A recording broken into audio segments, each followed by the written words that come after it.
আসসালামু আলাইকুম ওয়া রাহমাতুল্লাহি ওয়া বারাকাতুহু।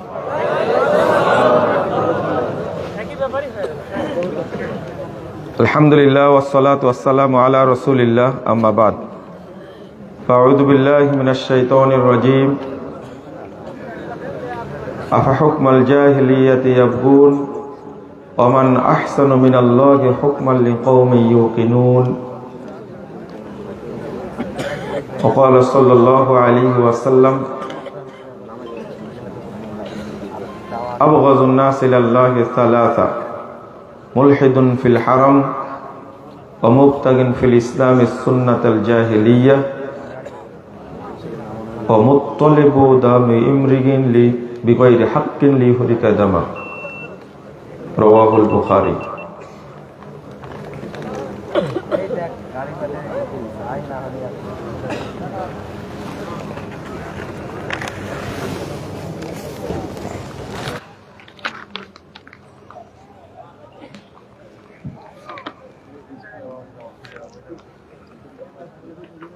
রাজশাহী মোহনপুরের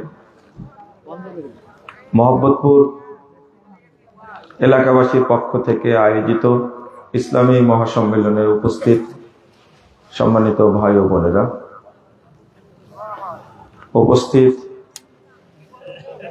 অতিথিবৃন্দ, সুধী মণ্ডলী, ওলামায়ে কেরাম, সামনে উপবিষ্ট শ্রদ্ধেয় মুসলিম ভাতৃমণ্ডলী, আমার প্রাণপ্রিয় ছাত্র ও যুবক ভাইয়েরা,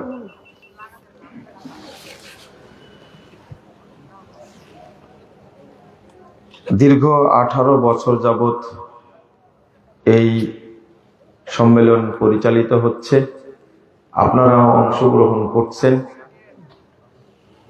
আমিও আপনাদের সাথে অংশগ্রহণ করি।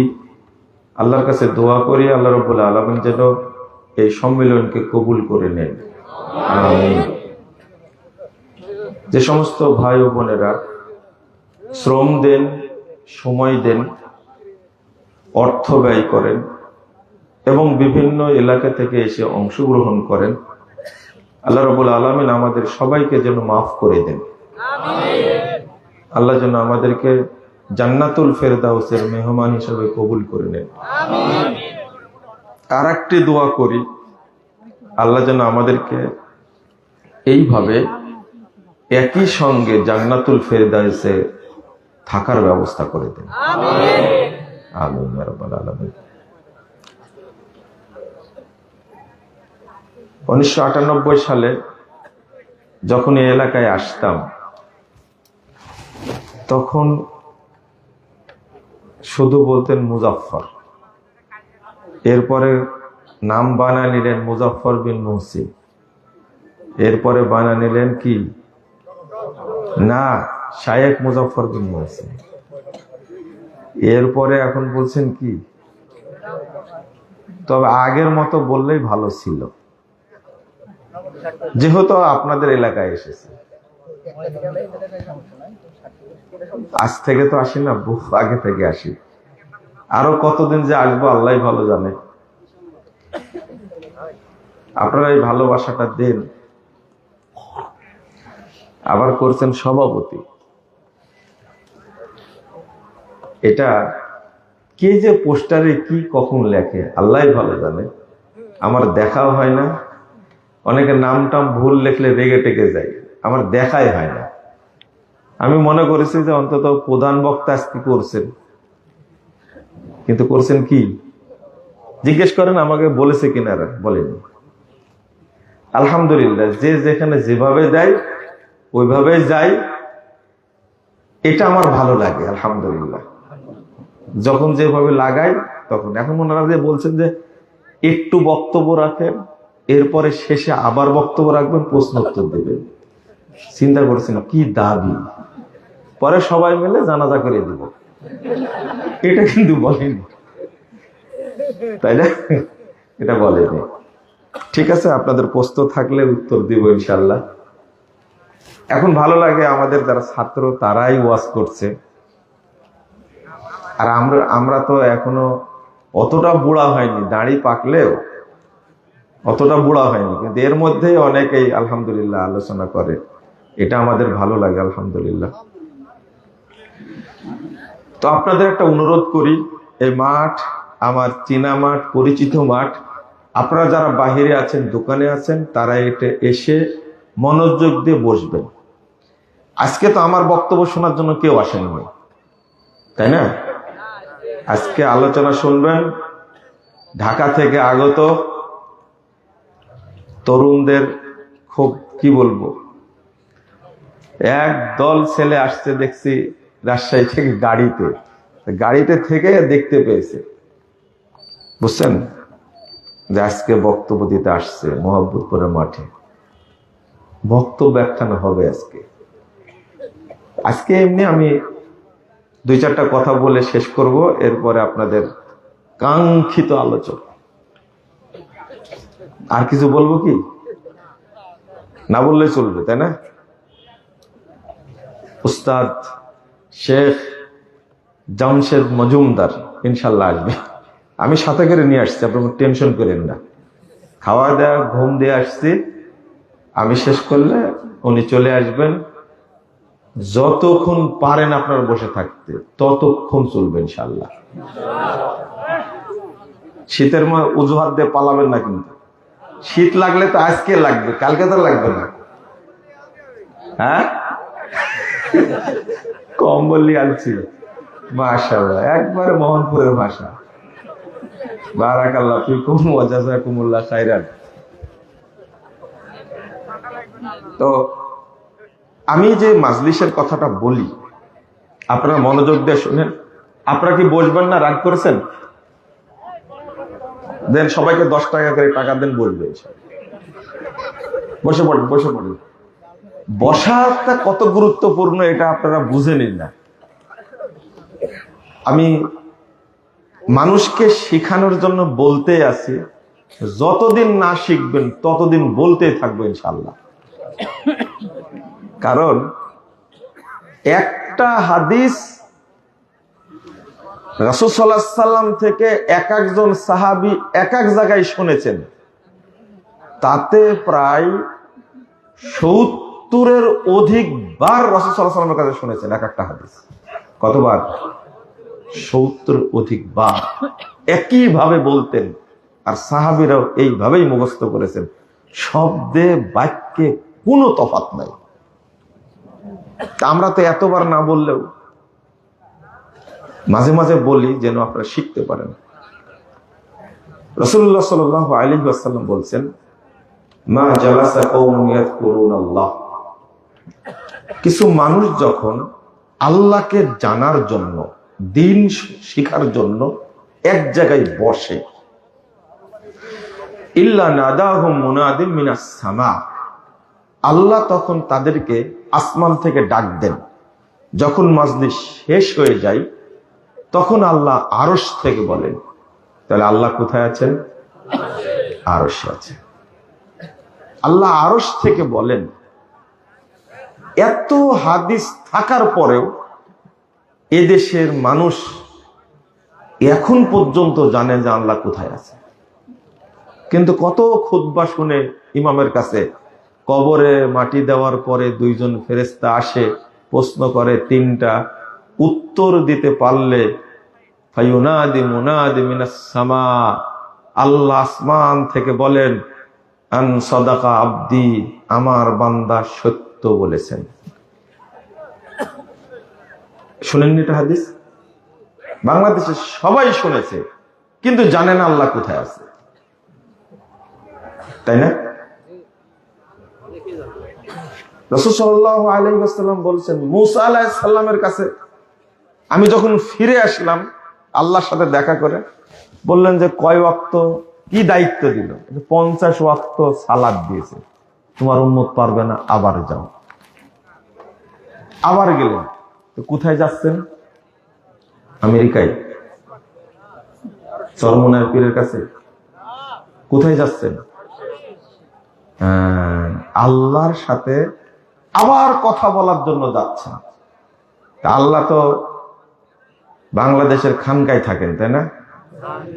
আপনাদের এই মূর্খতার প্রশংসা করব কিভাবে আমার বুঝে আসে না। এত মূর্খ হয় মানুষ, আল্লাহ এদেরকে বুঝার তৌফিক দান করে। আমিন।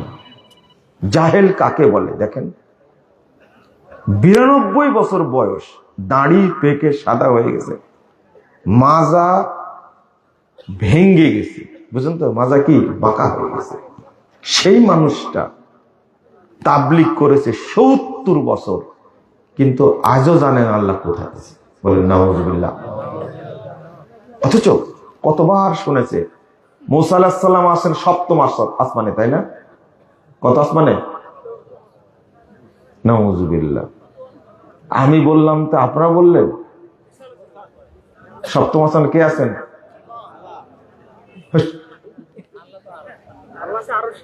এটাও জানেন না, তাহলে ঈসা আলাইহিস সালাম আসলে চিনবেন কি করে আপনারা? 6ষ্ঠ আসমানে আছেন মুসা আলাইহিস সালাম, আর 7ম আসমানে আছেন ইব্রাহিম আলাইহিস সালাম। ইব্রাহিম সালামের পরিচয় কি? ঘোড়ার পিতা। আপনারা আহলে হাদিস হয়েও যদি বলেন জাতির পিতা, তাহলে কেমনে চলবে? আগে একজনকে বলতেন জাতির পিতা, এখন ওটা সংশোধন করে আরেকটা লাগাইছেন, আরেক ভুল করেছেন। জাতির পিতা হলেন আদম আলাইহিস সালাতু ওয়াস সালাম, মনে থাকবে? জাতির পিতা কে? আদম আলাইহিস সালাতু ওয়াস সালাম। আপনি ইব্রাহিম আলাইহিস সালামকে জাতির পিতা বলে তার মানটাই নষ্ট করেছেন। তিনি হলেন আবুল আম্বিয়া, সমস্ত নবী রাসূলের বাপ। আপনি লিখবেন আবুল আম্বিয়া, বলে সমস্ত নবী রাসূলের বাপ, এটা বেশি সম্মান না সমস্ত মানুষের বাপ এটা বেশি সম্মান? আবুল আম্বিয়া কত বড় সম্মান, কত বড় সম্মান।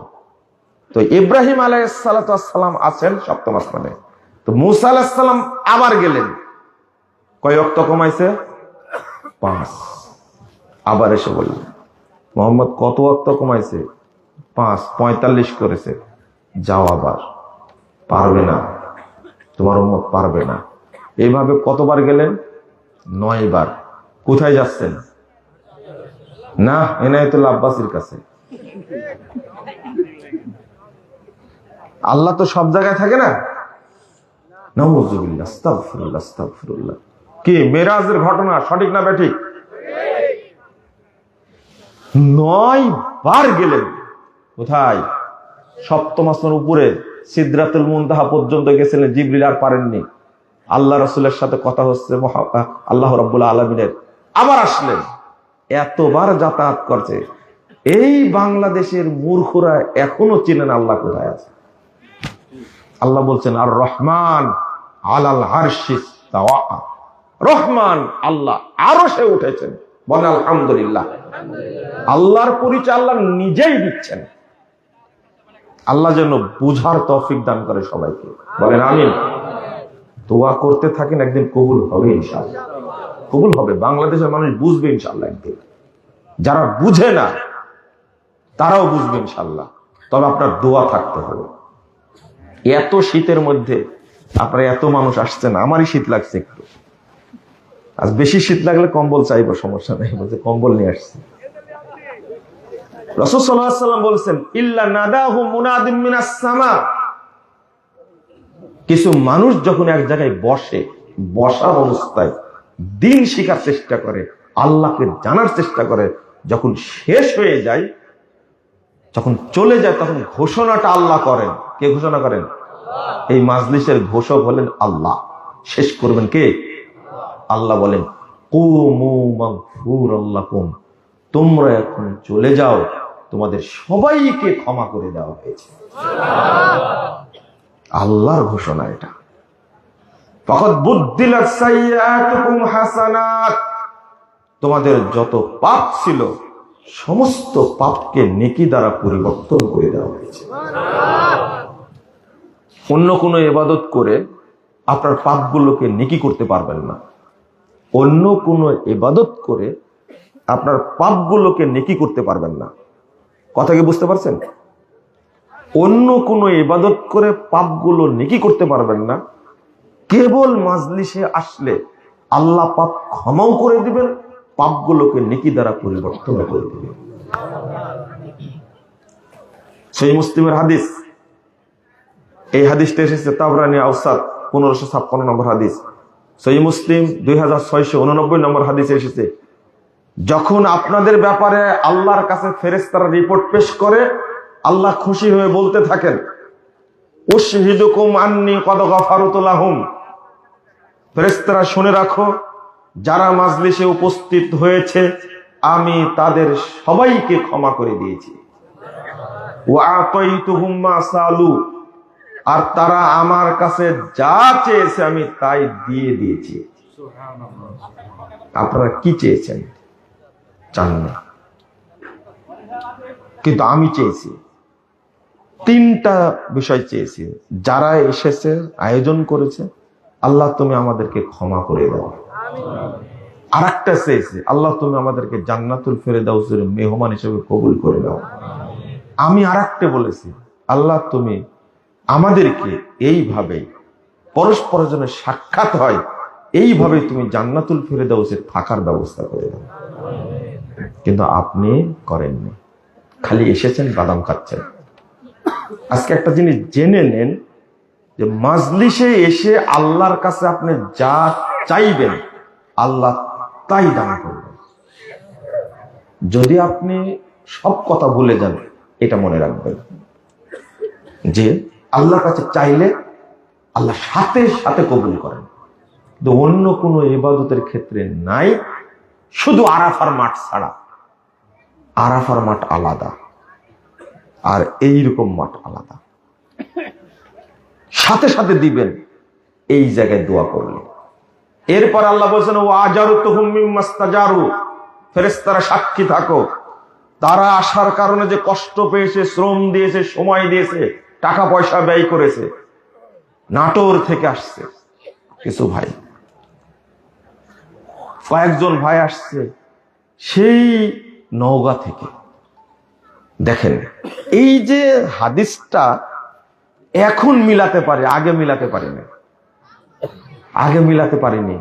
যেই কথা বললেন কেন, ও আজারতুহুম মিম্মাস্তাজারু। ময়মনসিংহে একটা মাঠ আছে, আহলে হাদিসদের ঐতিহ্য, জাতীয় ইজতেমা হয় 3 দিন ব্যাপী। এলাকার লোকেরা গাড়ি ভাড়া করে চলে আসে, 3 দিন মাঠে থাকে। চলে যাবে শনিবারের দিন ফজর পড়ে, তারপরে শনিবারের সকালে সবাই চলে যাবে। বাচ্চা কাচ্চা রেখে চলে আসে, কাজকর্ম রেখে চলে আসে। এই যে দিন শিখার জন্য এত টাইম ব্যয় করে, আমি এইটার সাথে মিলে দেখতে পাই আল্লাহ কেন বললেন ওয়াজরতুহুম মিম্মাস্তাজারু।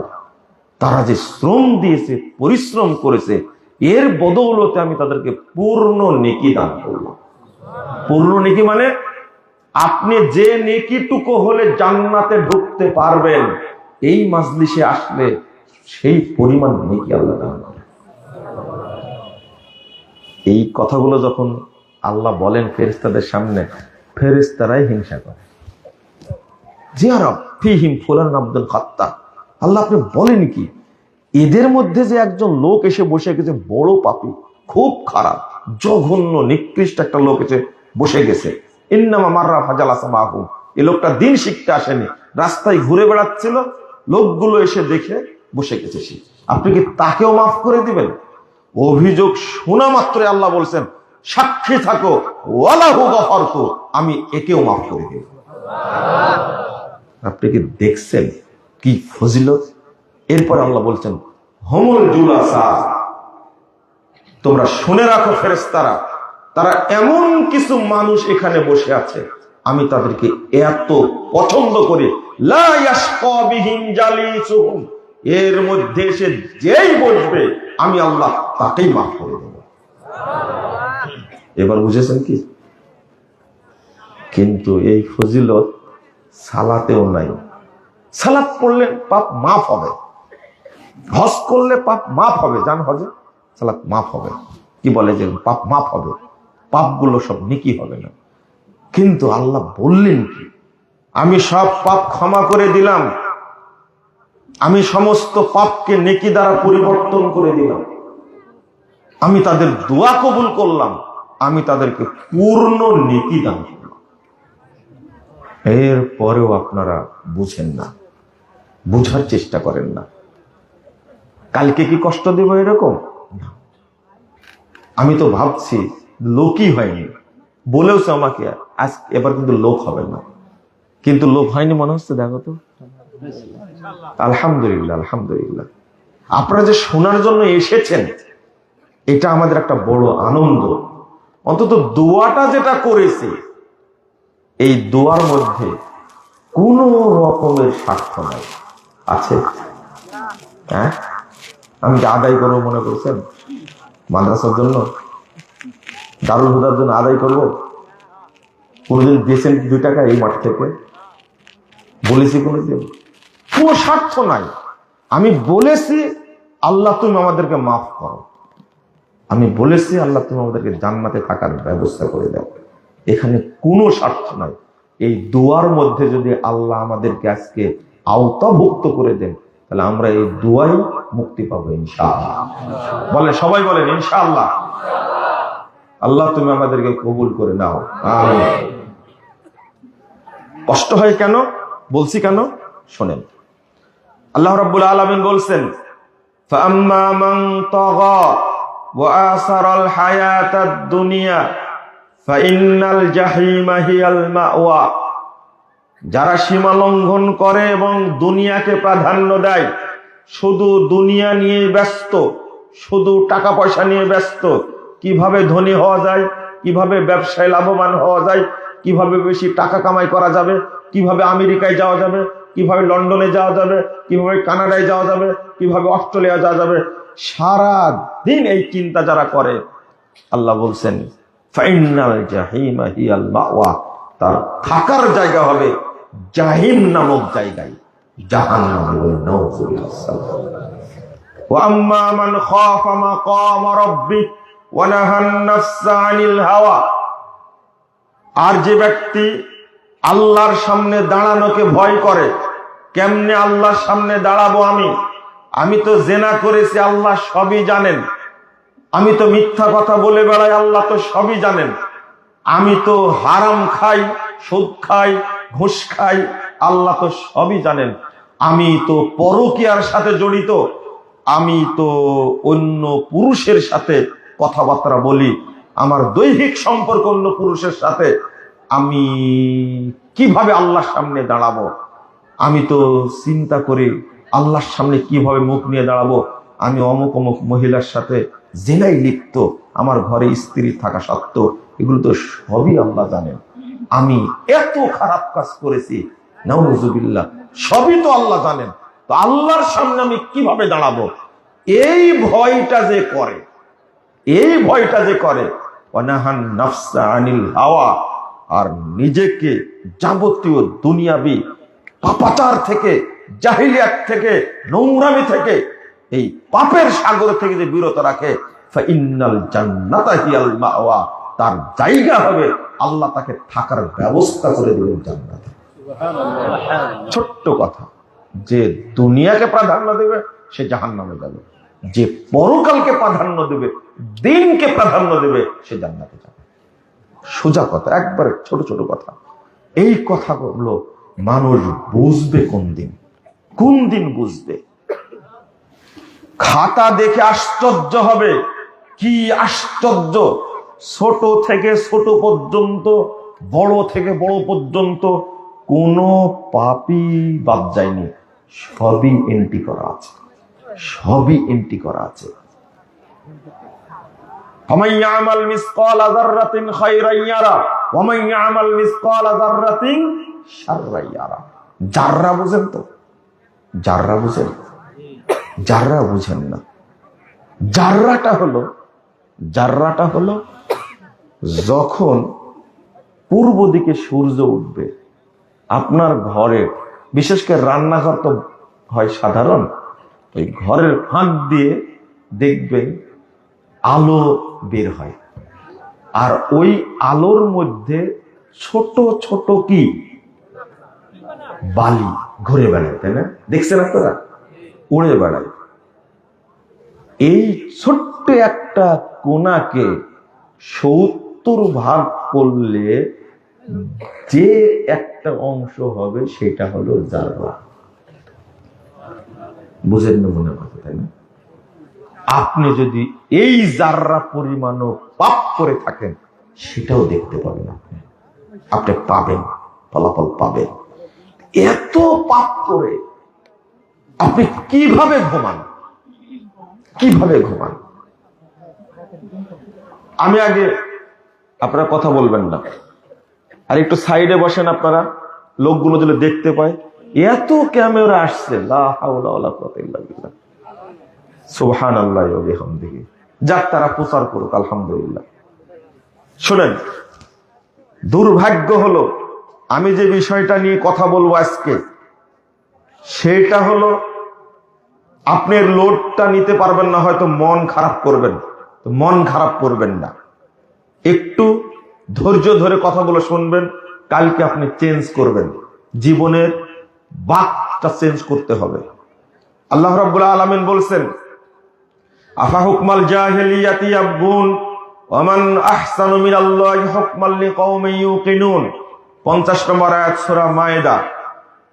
তারা কি, এই লোকগুলো কি জাহেলি যুগের দিকে আবার ফেরত যেতে যাচ্ছে? জাহেলি যুগের যে আদর্শ, যে আইন ছিল, যে কৃষ্টি ছিল, কালচার ছিল, সেইগুলোর দিকে ফিরে যাচ্ছে? ওমান আহসানু কাওলাম মিম্মান ওমান আহসানু হুকমান লিকাওমিন ইউকিনুন। যারা ঈমান এনেছে আল্লাহর প্রতি, যারা আল্লাহকে বিশ্বাস করে, তাদের কাছে আল্লাহর বিধানের চেয়ে, আল্লাহর আইনের চেয়ে আর উত্তম সুন্দর কার আইন হতে পারে? অর্থাৎ যারা মুমিন, আল্লাহকে বিশ্বাস করে, তারা আল্লাহর আইনে সন্তুষ্ট থাকে। যারা আল্লাহকে বিশ্বাস করে তারা আল্লাহর আইনে সন্তুষ্ট থাকে। যারা মুমিন তারা আল্লাহর আইনে সন্তুষ্ট থাকে, রাসূলের আদর্শে সন্তুষ্ট থাকে। আর যারা মুনাফিক, যারা কাফের, যারা মুশরিক, তারা আল্লাহর আইনে কখনো সন্তুষ্ট হয় না। এরপরে একটা 51 নম্বর আয়াতে আল্লাহ রাব্বুল আলামিন বলছেন, ইয়া আইয়ুহাল্লাযীনা আমানু লা তাত্তাখিযুল ইয়াহুদা ওয়ান নাসারা আউলিয়া বা'দুহুম আউলিয়াউ বা'দ ফামান ইয়াতাওয়াল্লাহু মিনকুম ফাইন্নাহু মিনহুম। আল্লাহ বলছেন, তোমরা ইহুদি খ্রিস্টানদেরকে বন্ধু হিসাবে গ্রহণ করো না, কারণ ইহুদি খ্রিস্টান কাউকে করা যাবে না, তারা পরস্পরে বন্ধু। আর মনে রেখো, ফামান ইয়াতাওয়াল্লাহু মিনকুম ফাইন্নাহু মিনহুম। আর তোমাদের মধ্য থেকে যে তাদের আদর্শ মেনে নিবে, তাদের দিকে ফিরে যাবে, বন্ধু হিসাবে গ্রহণ করবে, অভিভাবক হিসাবে গ্রহণ করবে, ফাইন্নাহু মিনহুম, সে তাদেরই অন্তর্ভুক্ত হবে। আপনি যদি জাহেলিয়াতের ওইদিকে, কারা কথা বলছে? হ্যাঁ, ওখানে কি দোকান? তো কারা ওরা? আমাদের কথা তো শুনতে পাচ্ছেন, দেখেন তাদের কথা আমাদের কানে আসছে। একটু দয়া করে নিষেধ করেন, আমার এদিকে লক্ষ্য করেন। আশ্চর্য ব্যাপার হলো, মুহাম্মদুর রাসূলুল্লাহ সাল্লাল্লাহু আলাইহি ওয়াসাল্লাম এত শক্ত কথা বলেছেন এই ব্যাপারে। 6882 নম্বর হাদিস, রাসূল সাল্লাল্লাহু আলাইহি ওয়াসাল্লাম বলছেন, আবগাদুন নাস ইলাল্লাহি সালাসা। 3 শ্রেণীর মানুষের উপরে আল্লাহ অভিশাপ বর্ষণ করেন। 3 শ্রেণীর মানুষ আল্লাহর কাছে খুব নিকৃষ্ট, খুব জঘন্য, খুবই নোংরা তারা আল্লাহর কাছে। 1 নম্বর হলো মুবতাগিন ফিল ইসলামে সুন্নাতাল জাহেলিয়া, যারা মুসলিম সমাজে জাহেলি যুগের নিয়ম নীতি চালু করে, জাহেলি যুগের আদর্শর বিস্তার ঘটায়, তারা আল্লাহর কাছে সবচেয়ে জঘন্য, সবচেয়ে খারাপ, সবচেয়ে নিকৃষ্ট। রাসূল সাল্লাল্লাহু আলাইহি ওয়াসাল্লাম বলছেন, 1229 নম্বর হাদিস সহিহ বুখারীর মধ্যে এসেছে, রাসূল সাল্লাল্লাহু আলাইহি ওয়াসাল্লাম বলছেন, মান দাওয়া বিদাওয়াল জাহেলিয়া ফালাইসা মিন্না। যে ব্যক্তি জাহেলি কোনো আদর্শের সাথে আপোষ করবে, জাহেলি কোনো নিয়ম কানুন সমাজে প্রচার করবে, সেটা হতে পারে সুদ প্রথা, সেটা হতে পারে ঘুষ প্রথা, সেটা হতে পারে জিনা, সেটা হতে পারে ব্যভিচার, সেটা হতে পারে গান বাজনা, সেটা হতে পারে হারাম খাওয়া, এগুলো সব জাহেলিয়াত। রাসূল সাল্লাল্লাহু আলাইহি ওয়াসাল্লাম বলেছেন ফালাইসা মিন্না, এ আমার উম্মতের অন্তর্ভুক্ত না। রাসূল সাল্লাল্লাহু আলাইহি ওয়াসাল্লাম বলেছেন 17209 নম্বর হাদিস, মুসনাদে আহমদের মধ্যে এসেছে, মান দাআ বিদাওয়াল জাহেলিয়া ফাহুয়া মিন জুসা জাহান্নাম, যে ব্যক্তি জাহেলি কোনো আদর্শের সাথে আপোষ করবে, যেমন মূর্তি পূজা হলো জাহেলিয়াত, এই জাহেলিয়াতের মাধ্যমেই নূহ আলাইহিস সালাতু ওয়াস সালামের সময় থেকেই চালু হয়েছে এই প্রথা। ইব্রাহিম আলাইহিস সালাতু ওয়াস সালাম তিনি এই মূর্তিকে ভেঙ্গে চুরমার করে দিয়েছেন। মুহাম্মদুর রাসূলুল্লাহ সাল্লাল্লাহু আলাইহি ওয়াসাল্লাম তিনি মক্কা বিজয়ের দিনে কাবা চত্বরে ঢুকেই আল্লাহ রাসূল দেখতে পেলেন, রাসূল সাল্লাল্লাহু আলাইহি ওয়াসাল্লাম ইবনে মাসউদ রাদিয়াল্লাহু বলছেন, দাখালান নবী সাল্লাল্লাহু আলাইহি ওয়াসাল্লাম মক্কা ওয়া হাওলাল কাবাতি সালাসা মিয়াতি ওয়া সিত্তুনা নুসবা, আমি দেখলাম আল্লাহ রাসূল মক্কায় প্রবেশ করলেন, এমত অবস্থায় কাবার চতুর্পাশে 360টি মূর্তি সাজানো ছিল। অনেকেই বলে কাবা ঘরের মধ্যে মূর্তি ছিল, এটা ভুল কথা, এটা ভুল কথা। এটা সহিহ বুখারীর হাদিস। কাবা ঘরের ভিতরে মূর্তি ছিল না। কাবা ঘরের ভিতরে মূর্তি থাকলে আল্লাহ রাসূল সেখানে সালাত পড়তেন না। কাবা ঘরের ভিতরে মূর্তি ছিল না। হাউলাল কাবা, কাবার চারিদিকে মূর্তি ছিল 360টি। ফাজালা বিউদিন ফিয়াদিহি ইয়াতুনহু ফিউদিন বিয়াদিহি, রাসূল সাল্লাল্লাহু আলাইহি সাল্লাম তার নিজের হাতে থাকা লাঠি দিয়ে মূর্তিগুলোকে মারছেন আর ভাঙছেন, মারছে আর ভাঙছে, ভেঙ্গে চুরমার করে দিলেন। মুখ দিয়ে বের হচ্ছে ওয়াকুল জাল হক ওয়া জাহাকাল বাতিল, হক এসেছে বাতিল চুরমার হয়েছে, ইন্নাল বাতিলা কানা যাহুকা, বাতিল চুরমার হওয়ারই যোগ্য। এক নিমিষে এক হাতে মুহাম্মদুর রাসূলুল্লাহ সাল্লাল্লাহু আলাইহি সাল্লাম সমস্ত মূর্তি ভেঙ্গে চুরমার করে দিলেন। এই জাহেলিয়াত ছিল।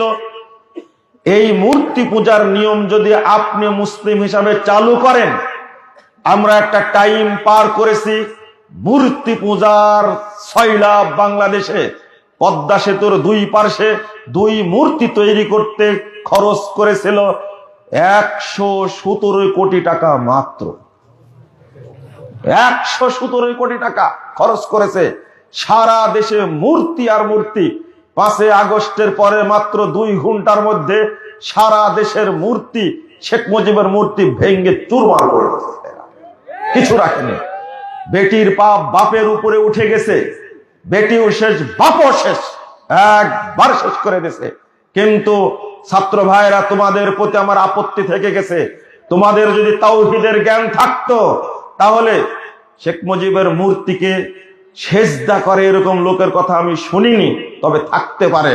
কিন্তু বাংলাদেশে লক্ষ লক্ষ মাজার আছে, এই সমস্ত মাজারগুলোতে মানুষ সেজদা দেয়, মানুষ টাকা পয়সা দেয়, তাদের কাছে গিয়ে দোয়া করে। প্রতিদিন কোটি কোটি মুসলিমকে তারা মুশরিক বানাচ্ছে। আগে ভাঙ্গার দরকার ছিল মাজারগুলো, কিন্তু তোমরা ভাঙতে পারোনি। তবে একদিন ভাঙবা তোমরা। শোনেন, একটা শিক্ষা নেন আজকে, আজকে শিক্ষা নেন আপনারা।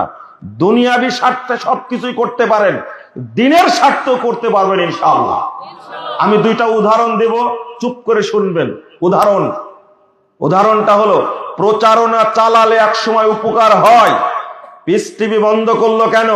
বন্ধ করেছে না পিস টিভি? আবার চালু হয়েছে, তাই না? আবার দেখছেন তো। 10 বছর চালু রাখতে দেন, 10 বছর চালু রাখতে দেন, দেখি যে মাজার তৈরি করেছে সে নিজেই মাজার ভেঙে দিবে ইনশাআল্লাহ। ও বুঝবে। আমি একটা কথা বলি, এই যে প্রচারণা চালাচ্ছি, আরে কে আসবে ভবিষ্যতে তা জানি না। ডক্টর ইউনূস সাহেব যতদিন আছেন ততদিন বলেনি, বুঝেননি কথা? ততদিন খালি বলেনি, বাকি জীবনে যা হয় হবে। জেল খাটছে, আরো খাটবে ইনশাআল্লাহ। সাইদি সাহেব যেহেতু চলে গেছে, তাতে আর দুঃখ কি, তাই না? কথা বুঝেননি? অতএব বলেনি আগে 16টা বছর যাবত মা জেলখানায় বন্দি, তারেক রহমান হলো লন্ডনে, সেখান থেকে প্রচারণা চালায় দুনিয়াবি স্বার্থে জাতিকে ঐক্যবদ্ধ করতে পেরেছে। কি করলেন? 7 জানুয়ারি নির্বাচনে ঢাকায় ছিলাম, দেখলাম যে নির্বাচনে মানুষ কত ভোট দিতে আসে। দেখলাম যে দেখছে কুত্তা ছাড়া কিছু নেই। তাই থামেন, ঠিক বলেন না? আমি যেটা শিক্ষা নিতে বলছি আপনাদেরকে, কার কথা শুনে আপনারা নির্বাচন বর্জন করলেন? চিন্তা করেন, একজন আওয়ামী লীগের নেতা আমাদের সাথে সবার সম্পর্ক, তাই না? বলছেন, এত সুন্দর স্বচ্ছ ভাষায় বলছে, ফ্রেশ গালি দেয়া বলছে, শোরে বাচ্চারা সারা বছর বিরিয়ানি খেয়েছে, আজকে ভোটটাও দিতে আসে। আমি বলি তৌবা, কি বললেন এটা? বলছে এটাই সঠিক। শোনেন, দুনিয়াবী উদ্দেশ্যে, রাজনৈতিক উদ্দেশ্যে যদি এত বড় ধাক্কা নিতে পারেন, এই বাংলাদেশে ইসলামের জন্য, দ্বীনের জন্য, জান্নাতের জন্য, জাহান্নাম থেকে মুক্তির জন্য, আল্লাহর সন্তুষ্টির জন্য, রাসূল সাল্লাল্লাহু আলাইহি ওয়াসাল্লাম অনুসরণের জন্য আপনারা কি করতে পারেন না? আমি এটাই বুঝাতে চাইলাম। কি ঐক্য মানুষের মধ্যে! চিন্তা করতে পারছেন, ভাবতে পারছেন? ঢাকার বুকে এতগুলো ভোট কেন্দ্র, মানুষ যায়নি ভোট দিতে। এমনি নির্বাচন করে মিথ্যুক বলছে কত % ভোট পড়ছে, গোপনে বলে ফেলেছে। আপনারা কি বুঝতে পারলেন কথা? ঐক্য কাকে বলে? একে বলে ঐক্য। তারপরে দ্বীনের স্বার্থে এগুলো ভাঙতে পারবেন না, একবার চুরমার করে দিতে হবে। স্বাধীনতা 3 বার এসে গোড়া পত্তন হয়েছে। 47-এ, 71-এ স্বাধীনতা হয়েছিল, হারিয়ে ফেলেছিলেন। 24-এ হয়েছে। আর একটা স্বাধীনতা আসবে, যে দেশের বাংলাদেশ মানুষের সেদিন স্বাধীনতা অর্জন করবে ইনশাআল্লাহ। আজও স্বাধীন না। স্বাধীন হলে ইন্ডিয়ার প্রধান বিচারপতি বাংলাদেশ সম্পর্কে মন্তব্য করতে পারে? আমরা কি স্বাধীন? যেদিন কেউ ভয় দেখাতে পারবে না সৌদি আরবের মতন, সেই দিন স্বাধীন হবে ইনশাআল্লাহ। কথা কি বুঝতে পারলেন? মোহাম্মদ বিন সালমান বাইডেনের ফোন ধরে না, এটা কি জানেন আপনারা? বাইডেন কে চিনেন? জো বাইডেনকে চিনেন? কে? সবচেয়ে বড় সন্ত্রাসী পৃথিবীর। এই বাইডেন সারা পৃথিবীকে ভয় দেখায়, কিন্তু মোহাম্মদ বিন সালমান সৌদি আরবের প্রিন্স বলে যে আমার টাইম নাই ফোন ধরায়। সেই তেল মারার জন্য 7 সমুদ্র 13 দিন পার হয়ে সৌদি আরবে এসে মোহাম্মদ বিন সালমানকে তেল মেরে গেছে। কি বুঝলেন? পুতিন আসে সৌদি আরবে কেন? সারা পৃথিবীতে রাজনীতির মেরুকরণ যেটা হয় সেটা হলো সৌদি আরব। আমরা বাংলাদেশটাকে ওই রকম শক্তিশালী দেখতে চাই। আল্লাহ তুমি কবুল করো, বলেন আমিন। শোনেন, কষ্ট হয়, কষ্টের কারণেই বলছি, আমাদেরই চেতনা যেটা, সেটা হলো মুসলিম চেতনা, তাই না? ইসলামী চেতনা না। আমরা দুর্ভাগ্য, আমি যেটা জাহিলিয়াতের কথা বলতে গেছিলাম, যেটাতে মানুষকে মুশরিক বানায়, কাফের বানায়, আপনি সেই মূর্তি পূজা করবেন কেন করবেন? একজন মেজর জেনারেল 2-3 বছর আগে আমাকে ফোন দিয়েছেন, ভ্রান্ত আকিদা বরং সঠিক আকিদা, এই বইয়ের লেখক কি আপনি? জি। আপনি লিখেছেন? যে আমি লিখেছি। তখন বলছেন তাহলে আমরা কি মুসলমান না? আমি বললাম যে আপনি কি পড়ে বলছেন? বলছে হ্যাঁ, পড়েই বলছি। যদি আপনি মনে করেন তাহলে বুঝেই পড়েছেন আপনি। উনি বলছেন যে আপনি যেটা লেখছেন তাতে তো মনে হচ্ছে আমরা মুসলমানই না। আমি বললাম যে ঠিকই বলেছেন। তাহলে প্রতিনিয়ত শিখা অনির্বাণ, শিখা চিরন্তন, শহীদ বেদিতে, তারপরে স্মৃতিসৌধে, শহীদ মিনারে, সব জায়গায় শ্রদ্ধা করার জন্য, সামনে দাঁড়ানোর জন্য যেতে হয়। তাহলে ইমানই যেহেতু থাকে না, তাহলে আপনি যেভাবে লেখছেন, আপনাকে কেউ গ্রেফতার করেনি? আচ্ছা করেছে তো, জেল তো খাটছি। এই জন্যই খাটছেন আপনি। দেখেন, ওনার মাথায় ঢুকেছে ওই শীতের মধ্যে আমার শরীর ঘেমে গেছে, তাহলে তার উপরে ইসলামের বিশ্বাস আছে না? তার প্রতি ইসলামের বিশ্বাস আছে না? অবশ্যই আছে ইসলামের বিশ্বাস তার মধ্যে। তার জন্যই তো ফোনটা আমাকে দিয়েছে। তো আজকে যদি এই বিষয়টা সারা দেশের মানুষকে বুঝাতে পারি, তাহলে পজিটিভ হয় না? রাসূল সাল্লাল্লাহু আলাইহি ওয়াসাল্লাম বলেছেন, 1281 নম্বর হাদিস সহিহ মুসলিম, আলা কুল্লু শাইইন মিন আমরিল জাহিলিয়া তাহতা কদাম মা ইউবাদু। সাহাবীরা শুনে রাখো, জাহিলি যুগের যত নিয়ম কারণ কৃষ্টি কালচার বিধান যা ছিল সবগুলোকে আমি 2 পায়ের নিচে কবর দিয়ে গেলাম, এই জাহিলিয়াতকে এখান থেকে বের করো না। রাসূল সাল্লাল্লাহু আলাইহি ওয়াসাল্লাম বলেছেন আউয়ালু মা আদাউ রিবানা রিবাব আব্বাস ইবনে আব্দুল মুত্তালিব, প্রথম কবর দিলাম আমি আব্দুল মুত্তালিবের সুদকে, এই সুদ তোমরা বের করো না।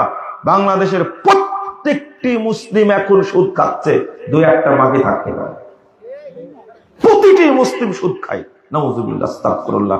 অথচ এই সুদকে রাসূল সাল্লাল্লাহু আলাইহি ওয়াসাল্লাম পায়ের নিচে কবর দিয়ে গেছেন। কেন আপনি সুদ বের করলেন? কেন আপনি ঘুষের কথা বলবেন? জাহেলিয়াতের সাথে কে জড়িত না? হারামের সাথে কে জড়িত না? একজন ব্যক্তি আজকে পাসপোর্ট অফিসে চাকরি করছে, যারাই চাকরি করে পাসপোর্ট অফিসে দেখবেন ঘুষ ছাড়া তাদের পেটে কিছুই ঢোকে না। ভূমি অফিসে চাকরি করে যারা, এত ভদ্র, মুখে দাঁড়িয়ে আছে, মাথায় টুপি আছে, গায়ে পাঞ্জাবি আছে, দেখতে চেহারা এত সুন্দর, ও বসে বসে কলমের খোঁচায় ঘুষ খায়। বিদ্যুৎ অফিসে যারা চাকরি করে, কাস্টমসে যারা চাকরি করে, গত 3 দিন আগে রিপোর্ট বের হয়েছে বাংলাদেশে সবচেয়ে দুর্নীতি হয় বিদ্যুৎ সেক্টরে। চাকরি কারা করে?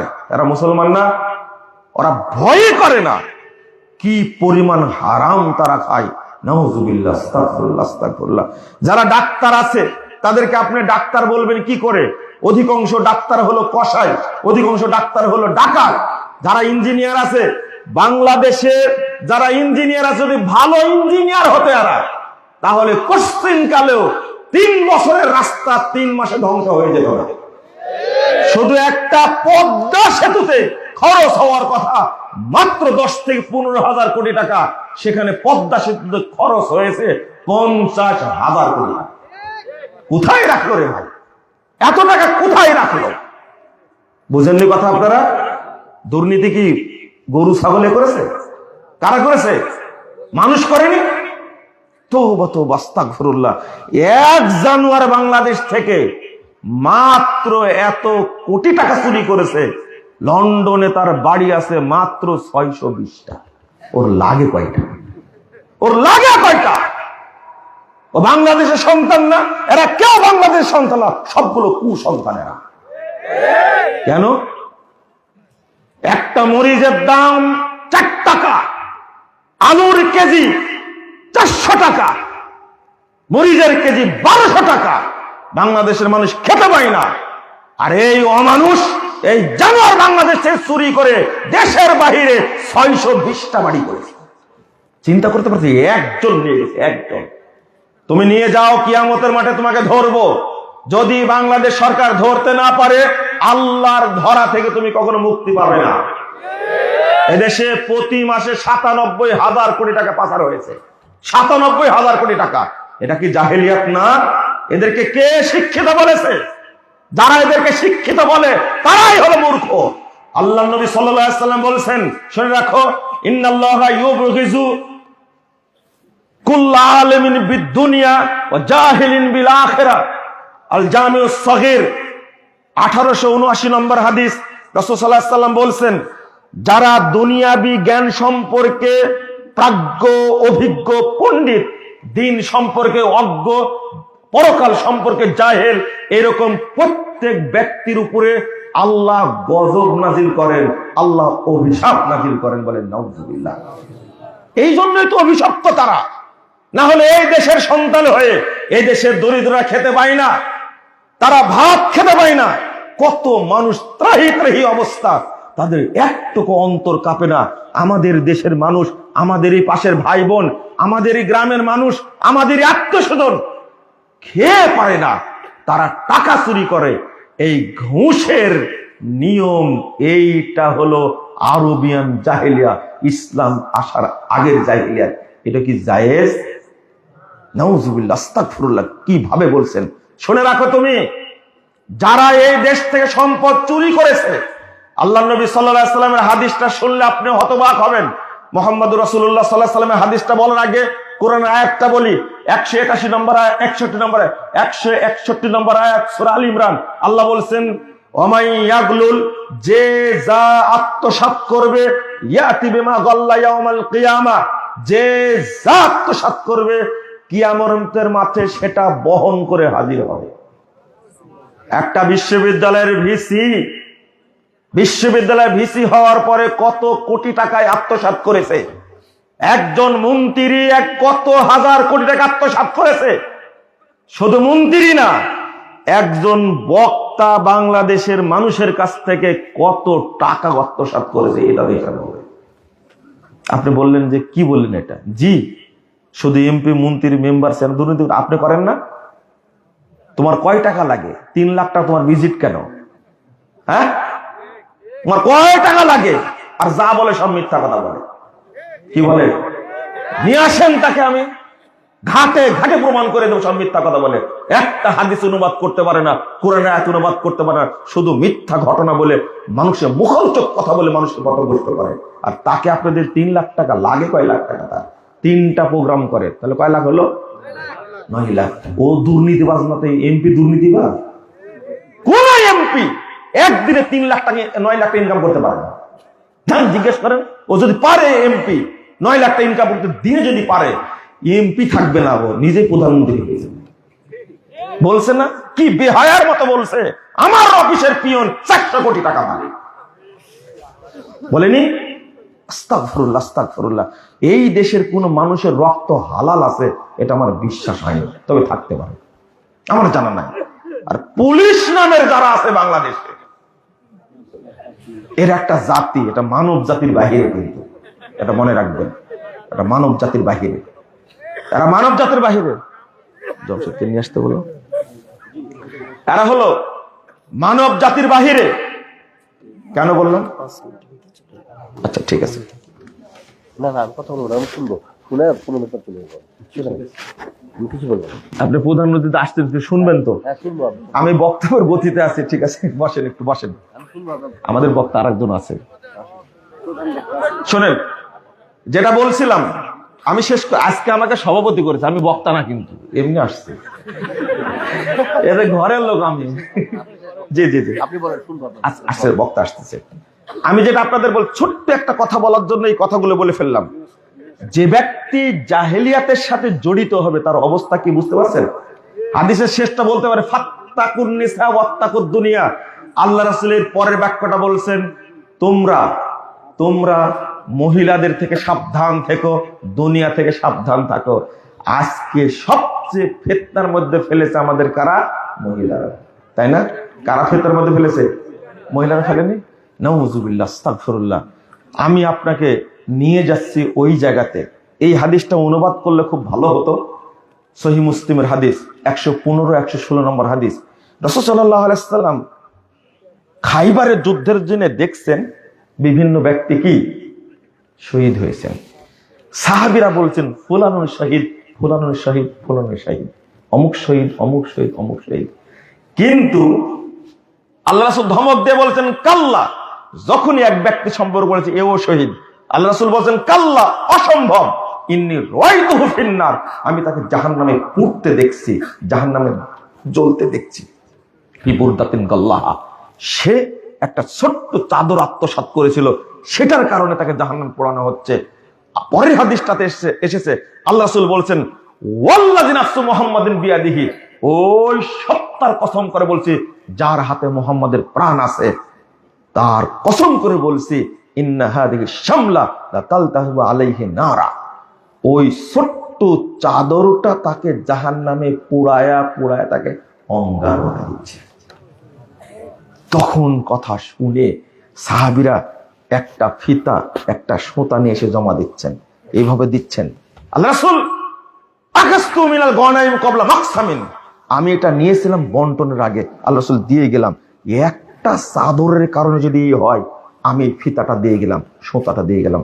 আল্লাহ রাসূল ধরে বলছেন শিরাকুম মিনান নার ওয়া শিরাকানে মিনান নার, একটা ফিতাও যদি তোমার কাছে থাকতো এটাই জাহান্নামে নিয়ে যেত, 2টা ফিতাও যদি থাকতো তবুও জাহান্নামে নিয়ে যেত।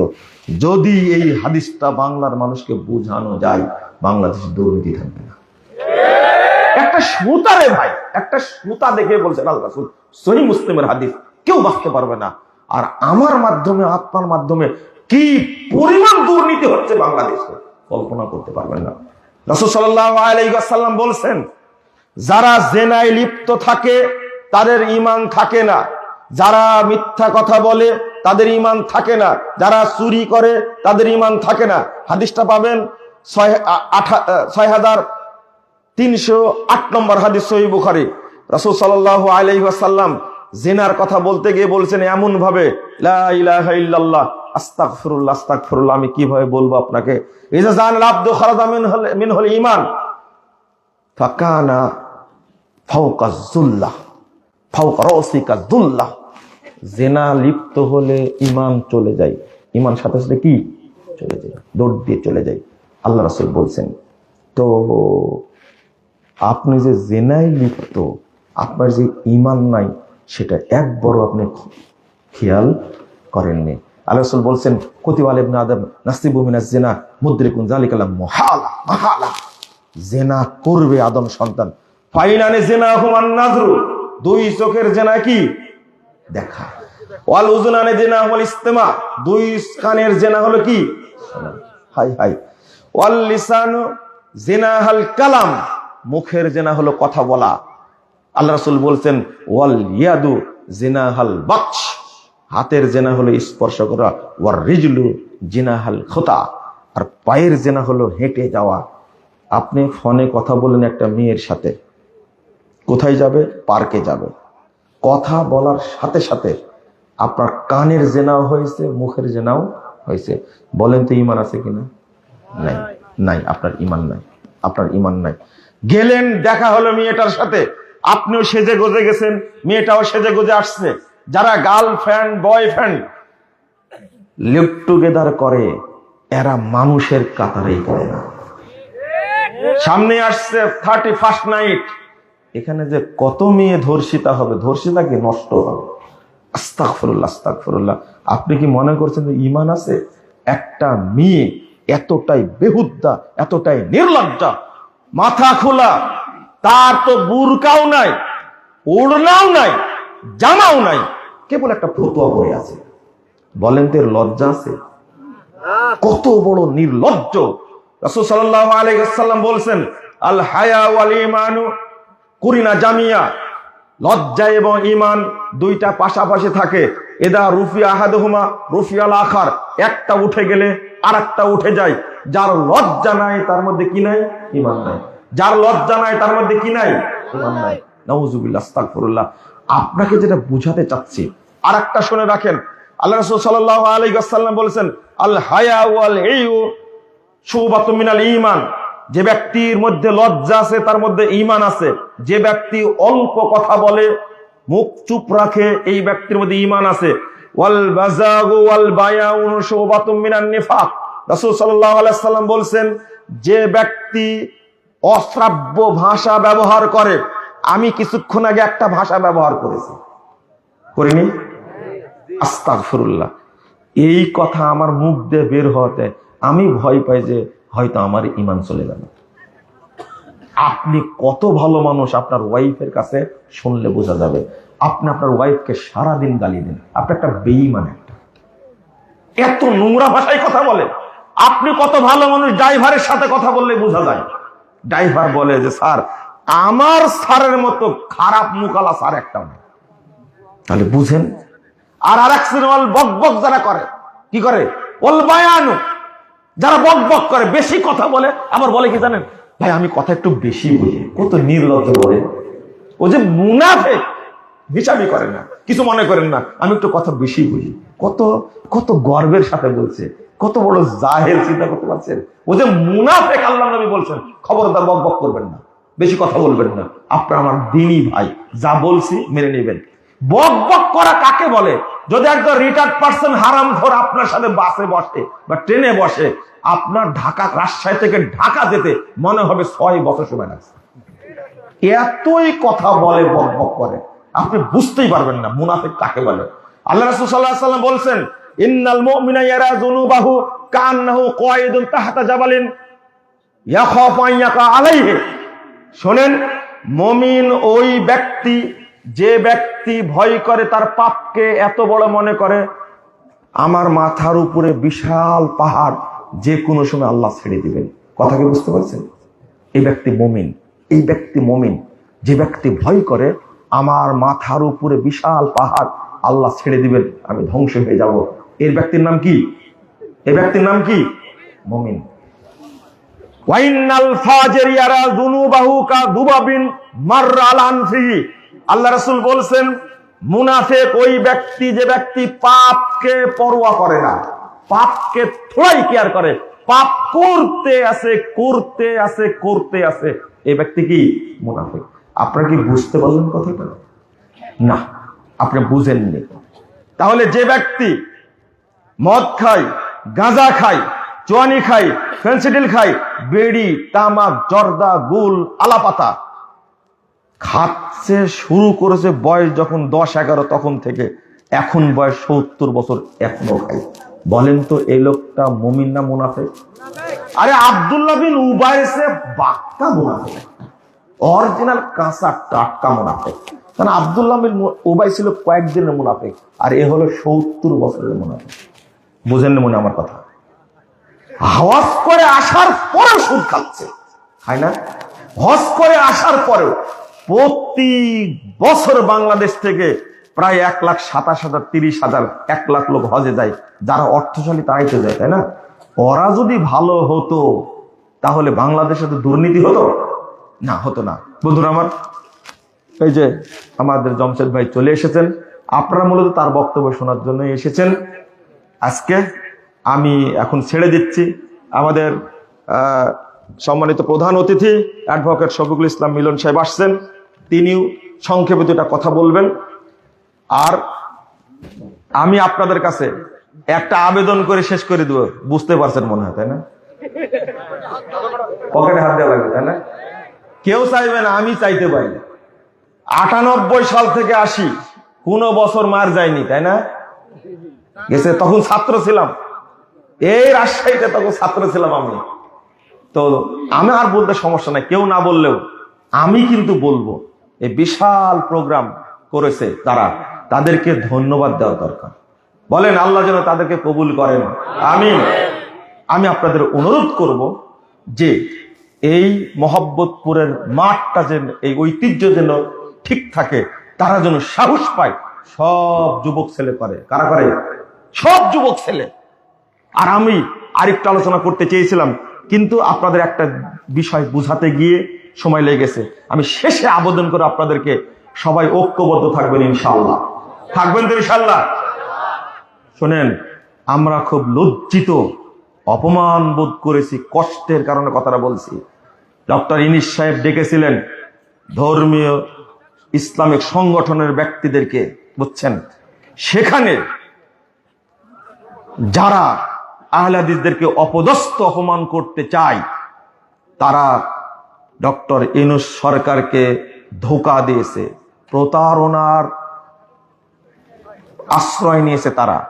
এমনকি ধর্ম উপদেষ্টা আফমা খালেদ হোসেন সাহেব, তিনিও আমাদের সম্পর্কে খুব ভালো জানেন, আহলে হাদিস সম্পর্কে খুব ভালো জানেন, কিন্তু সবাইকে ধোঁকা দেওয়া, সবাই গেছে।